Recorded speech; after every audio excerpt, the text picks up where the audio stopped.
Ini Mahfud MD ini juga ternyata kontra Panji Gumilang loh, Mahfud MD ya. Ini saya yakin, kan dari dulu kan saya sudah bilang, saya nggak percaya Mahfud MD ya. Ternyata dia juga ini loh, apa namanya, ikut-ikutan mau ngelawan Panji Gumilang loh ini. Malah ngabalin yang saya nggak duga ya, ngabalin ya. Kalian mau ngerampas Charles Zaitun, bilang aja terus terang. Oh, malah ngabalin, malah saya kaget ngabalin bisa bicara begitu tuh. Ahok kan ngalah, akhirnya ya kebenaran tidak terungkap, Gus Dur sama Ahoknya terlengserkan. Nah, terus ini berat, Pak. Panji Gumilang ini berat, Pak. Bukan masalah siapa masa kayak Lukas NMB aja ngelawan begitu aja tetap masuk, Pak. Nggak bisa, Pak. Apalagi ada 38 anggotanya Panji Gumilang kan ditangkap sama Densus kan.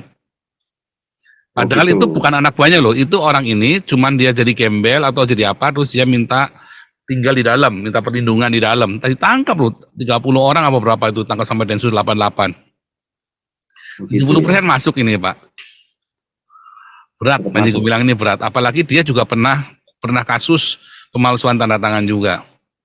Akan dijadikan pemberatan, bisa diambil alih tuh Pak kepemilikannya tuh Pak. Memang tujuannya memang mau ngambil alih Panji Gumilang, makanya istana kan si Ngabalin kan sudah ngomong, nyeplos begitu kan. Iya. Memang ada upaya-upaya, berarti biasanya gini loh Pak Anton. Iya. Saya kan pernah kumpul sama mereka ya, sama orang-orang politik ini. Mereka itu kalau mau ngapain tuh, caranya begitu, mereka kumpul-kumpul, pasti orang dalam sudah tahu dulu, ada info A1 dulu di dalam Pak. Terus mau diambil, lalu siapa yang backup nanti di dalam. Di lingkaran kekuasaan presiden segala macam itu harus ada yang nge-backup. Rupanya Jokowi nggak setuju, makanya si Ngabalin ngeceplos. Udahlah, lu mau ngambil alih kan sebenarnya kan, ambil alih aja udah, nggak usah pakai basa-basi, nggak usah pakai omongan-omongan macam-macam. Diambil alih aja, pakai nggak usah nuduh-nuduh orang segala macam, dibilang begitu kan. Jadi memang sebenarnya tujuan akhirnya adalah pengambil alihan semua aset-asetnya Al Zaitun.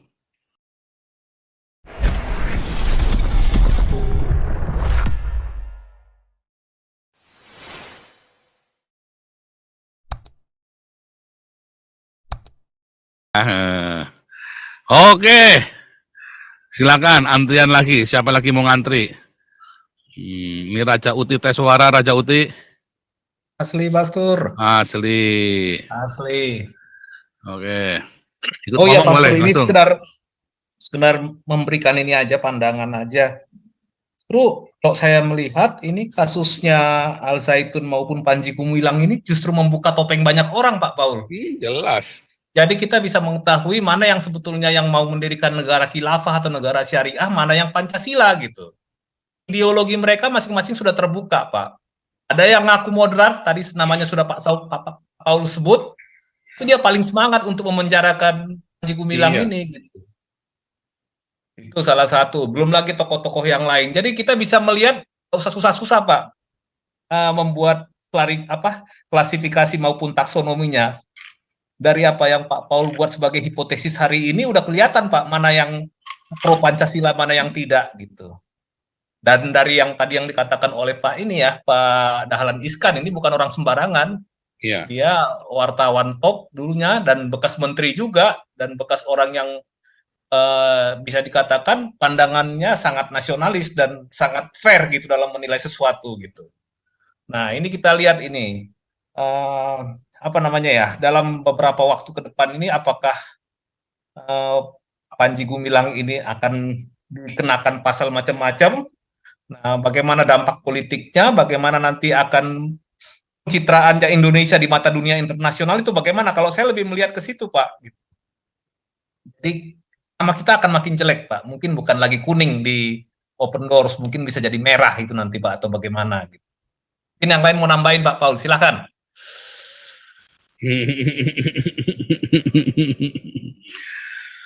Bung Beta, wah ini kita hari ini setelah beberapa bulan kita hari ini rekor 1,7 K live viewer, 1.700 live viewer nih ya. Setelah beberapa bulan ini kita terpuruk karena saya ada di Israel ya, nggak rutin saya live-nya. Oke Bung Beta, mana Bung Beta? Shalom, Pak Shalom Bung Beta. Ya bagus lah, biar orang pada mendengar Dahlan Iskan itu memang harus seperti judulnya ini, Pak, biar sadar. Mana ada negara agama, khususnya Islam yang maju sih, yang sejahtera. Fakta nih, bicaranya nih fakta nih, bukan fitnah nih. Nggak ada takiyah di dunia internet ini sekarang udah udah Nggak bisa bisa, dicari. ya, kebongkar semua. Bisa kebongkar semuanya lah, udah jangan bego lah. Indonesia nih kasihan rakyatnya dikadalin aja sama politisi ya. Lanjut Pak Pol. Ini Mahfud MD ini juga ternyata kontra Panji Gumilang loh, Mahfud MD ya. Ini saya yakin, kan dari dulu kan saya sudah bilang, saya nggak percaya Mahfud MD ya.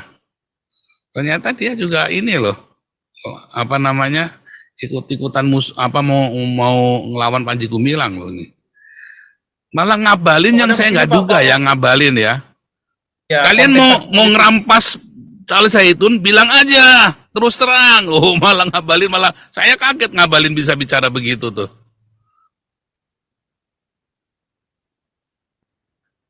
Iya kan? Kalau ngabalin kalau Pak, kan politisi Pak, tergantung. Nah, iya, makanya tergantung di siapa yang mana Pak. tapi ini kan luar biasa sekali. Ini luar biasa sekali. Artinya kalau sampai dalam beberapa dalam banyak hal sekarang ngabalin itu lebih banyak, termasuk yang kasus saya saja dia belain saya loh. Lihat caranya ngomong itu ya. Yang kasusnya saya itu ngabalin itu belain saya loh waktu dia debat sama siapa itu kan.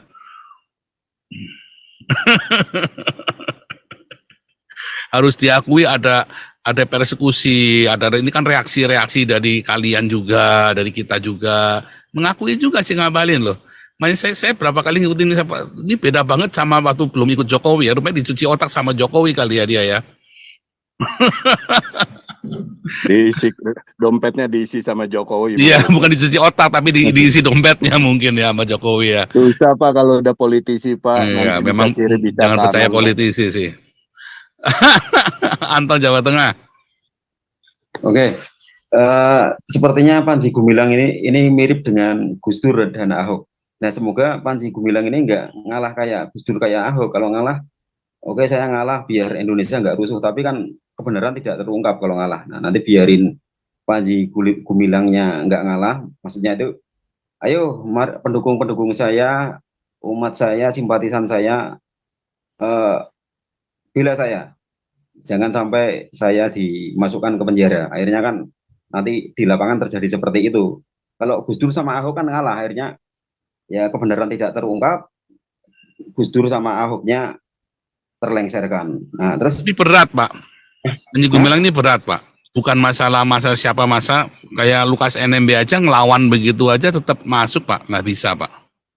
Apalagi ada 38 anggotanya Panji Gumilang kan ditangkap sama Densus kan. Padahal itu bukan anak buahnya loh, itu orang ini cuman dia jadi gembel atau jadi apa, terus dia minta tinggal di dalam, minta perlindungan di dalam. Tadi tangkap loh, 30 orang apa berapa itu tangkap sama Densus 88. 70% masuk ini Pak. Berat, Panji Gumilang ini berat. Apalagi dia juga pernah kasus pemalsuan tanda tangan juga. Akan dijadikan pemberatan, bisa diambil alih tuh Pak kepemilikannya tuh Pak. Memang tujuannya memang mau ngambil alih Panji Gumilang, makanya istana kan si ngabalin kan sudah ngomong, nyeplos begitu kan. Iya. Memang ada upaya-upaya, berarti biasanya gini loh Pak Anton. Iya. Saya kan pernah kumpul sama mereka ya, sama orang-orang politik ini. Mereka itu kalau mau ngapain tuh, caranya begitu, mereka kumpul-kumpul, pasti orang dalam sudah tahu dulu, ada info A1 dulu di dalam Pak. Terus mau diambil, lalu siapa yang backup nanti di dalam. Di lingkaran kekuasaan presiden segala macam itu harus ada nge-backup. Rupanya Jokowi nggak setuju, makanya si ngabalin ngeceplos. Udah lalu mau ngambil alih kan sebenarnya kan, ambil alih aja udah, nggak usah pakai basa-basi, nggak usah pakai omongan-omongan macam-macam, diambil alih aja, pakai nggak usah nuduh-nuduh orang segala macam, dibilang begitu kan. Jadi memang sebenarnya tujuan akhirnya adalah pengambil alihan semua aset-asetnya Al Zaitun. Untuk apa? Untuk 2024. Karena itu memang harta terpendam di dalam itu banyak sekali Pak. Ada ratusan miliar rekening yang tak bertuan Pak. Panji Gumilang semua. Kalau begitu Panji Gumilangnya di penjara kan disita Pak. Iya. Itu loh. Nah, iya Biangnya sudah ya. jadi itu rupanya sudah direncanakan dengan rapi sekali. Jadi saya bilang 70% masuk ini Panji Gumilang. Hanya ya kalau yang 30% ya kalau tiba-tiba nanti Cokro TV ikut bicara ya. Jadi pesannya kita ini berlanjut sampai kemana-mana ya, para influencer ini ikut ngomong, lolos dia. Ya, Panji Gumilang bisa kita- lolos kalau para influencer Najwa Shihab ikut ngomong, Kik Andi kemarin sudah ngomong, ya kan, terus di blow up lagi kan, terus mulai ya kan, Buya Sakur ikut ngomong, Hurai Shihab ikut ngomong, nah MUI saat itu kalah 2024 aman kita. Ini kayak memang salah satu sumber dana untuk 2024. Serem ya? Ya, serem. Berarti ini Serem. aja Pak, apa tuh komponen-komponennya gerombolan Nabi ke-26 tuh kayak Yayasan Galarua, apalagi itu gerakan massa untuk membela Panji Gumilang dan untuk membubarkan MUI seperti yang disebutkan Pak Paul tadi gitu. Berarti kan ruwet-ruwet sekalian 2002, apalagi pas mau pemilu. Nah, nanti pas itu bubar Indonesia, nah nanti kan ya begitu yang Nah, kantong itu dia. Kenapa kita nggak bisa lakukan, Pak Anton? Kita nggak bisa, walaupun saya pengennya begitu, cuman nggak bisa karena begitu kita ada bikin gerakan begitu, itu benar-benar kerusuhan, Pak, chaos, Pak. Itu bisa terjadi pertumpahan darah beneran, Pak, bisa tidak terkendali. Nah, makanya kita nggak bisa. Walaupun kepenginnya begitu, Pak, kepenginnya kita udah gregetan, tapi begitu kita lakukan itu pertumpahan darah. Oh iya. Itu loh masalahnya. Pasti bentrok di lapang, Pak. Kalau nabi-nabi di zaman perjanjian lama dahulu itu, kalau misalnya ada yang nggak bener, apa itu nabi-nabinya menggerakkan massa nggak Pak? Ayo demo pemerintah. Oh, enggak, nurunkan api dari langit, Pak. Kayak Elia, nurunkan api lagi dari langit. Yang kita tapi permasalahan di masa itu tetap terselesaikan ya Pak ya? Permasalahan tapi kan jadi kutuk, Pak. Apa? Kutuk. Oh, jadi kutuk ya. Jadi kayak nabi-nabi palsu itu kan zaman perjanjian lama itu ya. Tapi di zaman Yesus ketika terjadi penyimpanan itu ya yang diberesin apa? Dari gerejanya dulu. Ya, tapi ya, kayak zaman kenapa kita bisa ada perang salib? Ya karena ada orang Islam. Kita meresponi orang Islamnya dengan cara yang salah. Kenapa bisa ada orang Islam? Ya karena gerejanya sudah korup. Kenapa gerejanya korup? Karena di dalamnya ada orang-orang itu tadi ribut masalah dogma. Maka diajar di dalamnya dulu. Sebab apa? Begitu gereja hidupnya benar, ya mau ada isu apapun, itu akan terhalau sendiri. Itu kayak cuman rundang, terus kita jalannya terang sendiri, begitu loh. Itu beneran, ya. Itu beneran. Itu caranya. Masalahnya gerejanya sendiri nggak beres. Bagaimana Tuhan mau jalan? Coba caranya saya jalan. Mau ributnya kayak apa? Saya jalan minggir semua loh. Mau susahnya kayak apa masuk Eropa, saya jalan kebuka semua jalannya. Nah seperti itu. Kalau kita hidupnya benar, kalau gereja hidupnya benar, kalau gereja-gereja berdiakonia semua, mau gegeran kayak apa, gereja lewat tenang semua. Masalahnya gerejanya gegeran Mana Trinitas, yang di YouTube, nah yang di darat gegerannya perpuluhan. Repot. Ya. Oke. Nah, terakhir komentar terakhir dari saya itu yang ngabalin itu kan Ali Mokhtar ngabalin dulu. Dulu sebelum jadi jubirnya Jokowi kan keras terhadap minoritas, misalnya dulu pas unjuk rasa sama itu Nainggolan itu kan Nainggolan bilang sama si ngabalin itu di serbannya kamu itu ada bomnya nggak itu? Nah, terus ya gitu, akhirnya, ini kutu Pak, kan? Bukan bom ya. Kutu.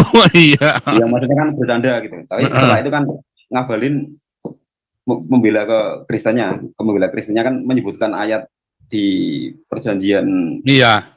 Kan sejak ikut Jokowi ngabalin berubah Pak. Ya, tentang Matius, tentang ketuhanan Yesus, nah katanya begitu. Nah, itu di wawancara di TV One dia ngomong begitu. Yang denger banyak deh Pak. Jadi jangan-jangan ngabalin ini sudah ini ya. Tapi nggak terang-terangan gitu loh. Kalau terang-terangan kan bisa di ini sama teman-temannya gitu.